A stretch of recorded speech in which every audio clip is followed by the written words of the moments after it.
Everybody hear me okay?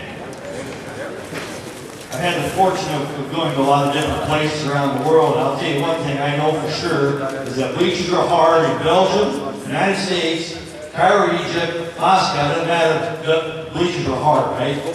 All right, so had a little break here to rest a little bit.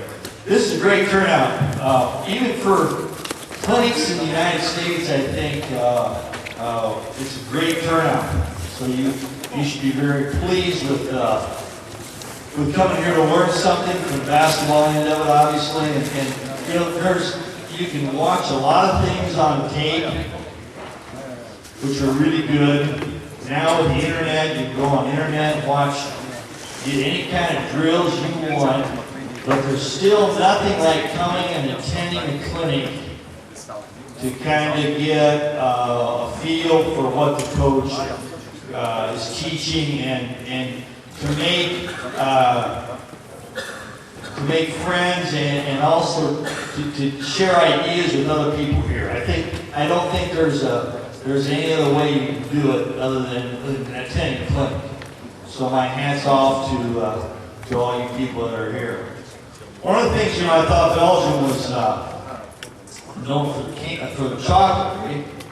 Is that right, Belgian chocolate? We went to a place last night that was really unbelievable. It was in, what time are we staying? Lear? Okay. And we went to, Peter took us to a great place, had a nice steak. And so at the end, we're ready to have dessert. And I know for a fact that Belgium has great chocolate mousse, right? I mean, that's kind of what I remember from being here before. And I look at the dessert menu, and there's no chocolate mousse. Now that has got to be against the law. Is there a chocolate policeman or something around in Belgium that can arrest those people? Because there's no chocolate mousse. But we had a chocolate lava cake, which is really good as well. So Belgium has a fine place in my heart. I know we have several people here. Arnold, where's Arnold Cali at? Arnold worked some cans for Arnold. It's been a while now, Arnold. You changed a little bit since then. And where's Smiley at? Dieter. Dieter was a camper the last time I was here, and he got the nickname Smiley because he's always smiling.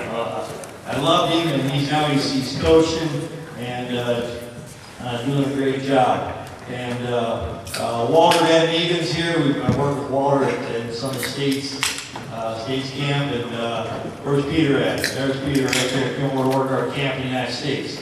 So I have a lot of Belgian connections, which I'm very fond of and very pleased with. So my history is I've been coaching high school basketball for 40 years. And every year my hair gets a little bit grayer from coaching 16, 17-year-olds. I think we all relate to that, right? And I've also had the very good fortune of coaching our USA Basketball U16 and U17 teams in international competition, FIBA International competition. This year we will prepare our team to go to Dubai for the U17 World Championships, which will be exciting for us. Normally what happens is since 2009, which was the first competition for U16 basketball, FIBA U16 basketball, the United States has had, I was fortunate enough to coach that team. We go with the same group of players, 16, 17.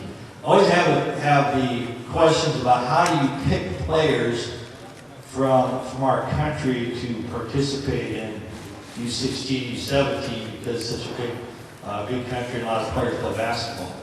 Actually, it's not that difficult because we have a lot of different scouts who scout players, and I get a chance, along with a lot of USA Basketball personnel, to watch players in the spring. Everybody kind of has the best players, just like in Belgium, just like in Spain, wherever. You kind of know who the best players are, and might be in different order as far as best players, but we bring in 35 players in the fall and then again in the summer for mini camp, and we pick 12 to go to competition with us. We've been very fortunate to do really well in gold medals in those competitions. I think one of the things that we have to do at our level the same as yours, you have to develop a team. And to develop a team takes a lot of a culture change. And a culture change is how you do things every day as a coach. That's what your culture is.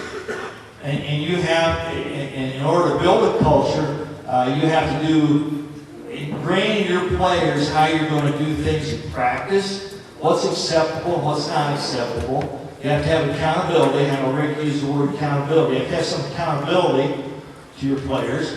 You know, if they don't do something that you don't want them to do, you have to have some accountability to it. I took over a job 2 years ago. I coached at one place for 28 years. Fortunately had some success. Took over another school 2 years ago. That was really a good, very good athletic school, but it had no basketball culture. And so we spent the first year not teaching a lot of basketball, but teaching a lot of accountability issues, discipline issues, making sure that the players did the things the right way. How do you practice? You know, you practice this way. You have your, you give an effort this way in practice.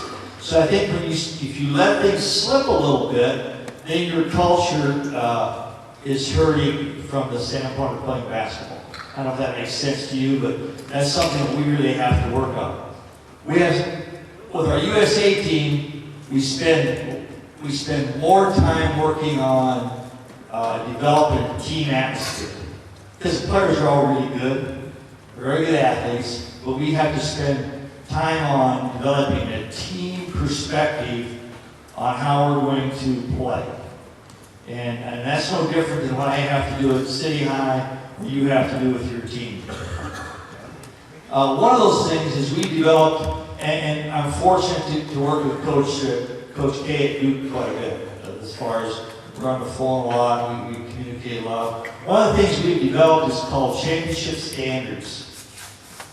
And we don't really believe in rules as such. We have standards that we try to adhere to. I'll give out my card at the end. If you want to copy these standards, I'd be glad to get them out to you. But standards are like no excuses. It's like communication, trust, we believe in each other. Poise, we show no weakness. Unselfishness, we're connected, we make the extra pass. Our value is not measured in playing time. Those are standards that we try to have our teams adhere to. I do the same thing with my Iowa City High team. But again, I can send these out, email those out to you at the end. Let me throw out some practice thoughts for you, because practice is really where you make your team. And I know you here have maybe 3 or 4 practices a week and then a couple games. From our season, we practice 6 days a week, starting in November, and we play our first game in December, and then we practice 6 days a week and have games throughout until about the middle of March. That's our high school season. So what you do in practice really sets the tone, and obviously you have to make some things happen in practice where it's going to help you in games. So practice thoughts. I'm just going to mention some of these to you. When you conduct practice. First of all, players are a product of your expectations. Players, they do what you expect them to do. So again, it's building part of a culture situation.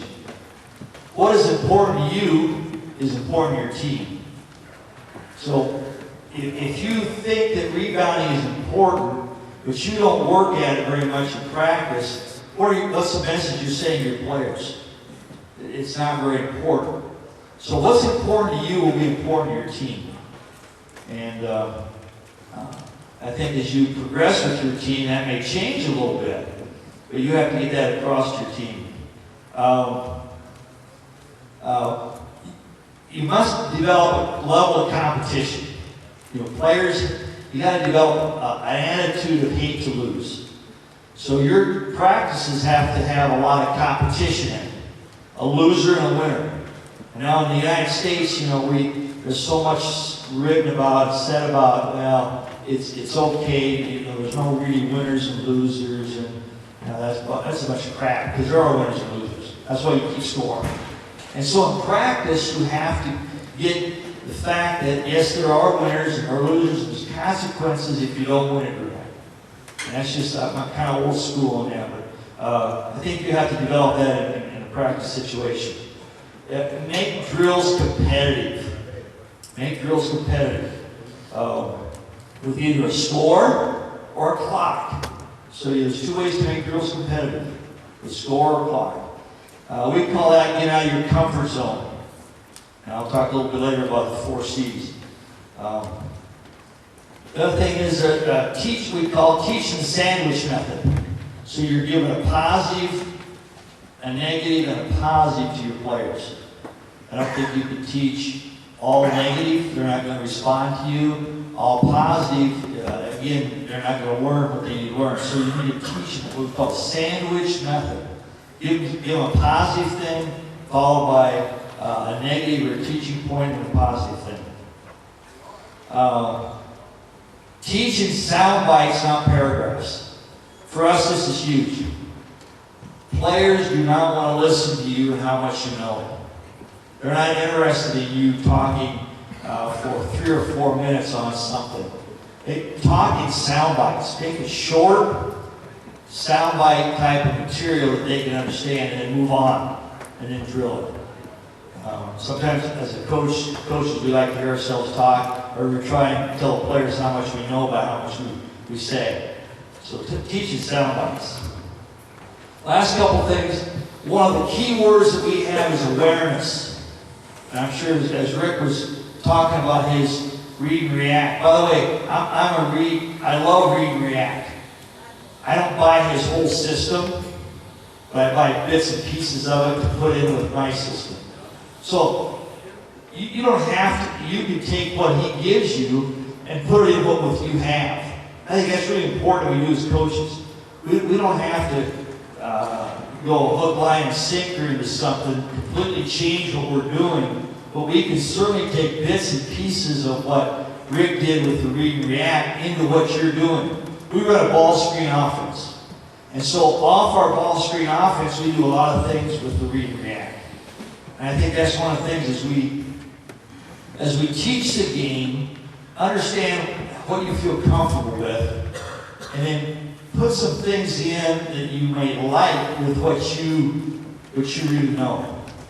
And as a coach, sometimes that's kind of difficult, but I think you owe that to your players to do that as well. Well, one of the key words for us is awareness. Have some awareness, especially on defense. Have some awareness. You'll hear me say it in practice a lot. Let's be aware of what's happening around you. I think Rick touched on that in his read and react. Be aware of what's happening around you when you make your cuts. So awareness is a really big word for us that we use a lot. Last thing, there's no absolutes in basketball. There's no absolutes in basketball. I mean, it's not a game where this absolutely has to be the same cut every time, or players have to figure that out on their own a lot. There's no absolutes in basketball, which I like about the game, and I think we all learn from that. We're going to switch gears from what Rick was doing with read and react to defense. What do you start out, I'm going to throw this out, what do you start out practice with every day? And I think that kind of sets the tone of what you emphasize. We start out with practice, we have some pre-practice stuff we go through with shooting and some offensive stuff. But once we start practice, we start with our defensive work. And I think because of that, that's one of our emphasis. Listen to this close. You cannot do everything well. You're going to have, as a team, I think you can do 3 things pretty well. I don't think you could play zone, man-to-man, have 4 offenses, rebound well, press well, play half-court defense well. I don't think you can do all those things well as a team or as a coach. I think you better pick out 3 things that you want your team to do really well. And if you would come and watch our team play, I think there are 3 things that you would pick up on. First of all, we really play hard on defense. We get after 50-50 balls. We do a pretty good job of that. Secondly, we rebound really well. We rebound really well. Third, we run the break pretty well. So I think those are 3 things that we did last year that were much better. So what are 3 things that you do with your team that you emphasize? You can't do 5 or 6 or 7 or 8 things. And sometimes as coaches, we want to do everything really well. It just doesn't happen that way. Okay. As I go along, if there's any questions that we have, be sure to just raise your hand and we'll answer them as we go. Before we start with some of the drills with our defenders, what I want to give to you are 10 steps to great defense that I feel you have to play great defense. And number 1 is the first 3 steps are crucial in playing great defense. Give me 2 players. 2 of the 4 together. There we go. I was waiting for just a little bit of a trot there, which we got. I need a basketball. That's a problem. There we go. Okay. Now, it's interesting, Rick, one of the things that Read and React is predicated on is what? What most offenses are, is taking the ball off the dribble to a certain area. So defensively, we have to work consistently every day on stopping the what? Drive, dribble. If you cannot stop the dribble, you better hope they miss and pack it in the zone. And, we play scarecrow defense. You know what scarecrows are? Scarecrows just stand like this. We call it scarecrow defense. You better play that because you're not going to stop it. You've got to work on it every day to stop the drive. Now, the first 3 steps are the most important. Are you a good defender? Pretty good. You don't know. I love this. It's the same one in the States. They don't believe it. All right? Now, so you have to get your players in the stance. And this may seem elementary, but I'm telling you, we have All-Americans on our USA basketball team that we go through, and here's how you get in a stance. It doesn't matter how old you are, how talented you are, you still have to get in a stance. So feet are wide, shoulders, down in position. Now we're just playing straight up. Okay, right here. Straight up, and shoulders. His hands up, good right there, feet are wide, shoulders. Now, I'm telling you, if this defender is going to beat the offensive player, it's going to happen when? First 3 steps. If he has to stop in the first 3 steps, then it's a scramble situation right here. Okay? We like to put some pressure. We're a pressure defensive team. So we want to put some pressure. We want to get him out of his comfort zone. So if he starts back here, now you stay right there. You don't feel much pressure, do you? Pretty comfortable with the ball, aren't you? Okay? Now we start right up in here. Now, a little more pressure. I like that. I love it when as Rick said, they put the ball above the head. That's a great thing because they're off balance, and now we can really get up into him because he's not beat. Okay? So, if he's going to drive to his right, what's your first step got to be? Very good. All right, back again. Let's move out here so everybody can see you. You were so good, I want everybody to see you. All right? What's your first name? Martin. All right? So Martin's right here. He drives to his right. His first step has got to be in the direction of the dribble. Back again. Here's why. If he doesn't, big white step, he's right into it. How close should he be? About arm's length away. Now again, if this guy is lightning quick, are you lightning quick? He doesn't know. That's a problem right there. He doesn't know. Okay. So let's back up a little bit. So you're one. You should be able to touch his chest with his hand, your palm of your hand. All right, right here. Now, as he starts his dribble, if he moves, if you go and he moves this foot first, he has not gone. You have not gone anywhere. So the first 3 steps are going to decide who wins this war. This is a battle out here. Okay? So Oh, now he's got hands protecting the ball, okay? So we can get right into it a little bit. Takes his dribble, boom, step. What foot did he step with first? Step with his inside foot first. Okay? He was so intent on. Okay? Not bad, not bad. So the first 3 steps are where you're going to be. And if I'm playing against Rick's read and react, I damn well better sure have been working on that for the last 2 or 3 or 4 weeks before I get to that, because he's going to drive me to death right away. Okay? So first 3 steps. Now, if I'm going to my left and he's going to his right, I'm going to point the toe in the direction I'm going. I'm going to point the toe in the direction I'm going. So I'm stepping right here, and I'm pushing off with the other foot. So I'm stepping, I'm taking a big step, because my first step is going to be my biggest step, and I'm going to push off the outside foot, bringing my other foot to it. Okay? One more time. Very good. Okay? Not bad. Give these guys 3 claps. They weren't listening, were they? How many claps are you supposed to get?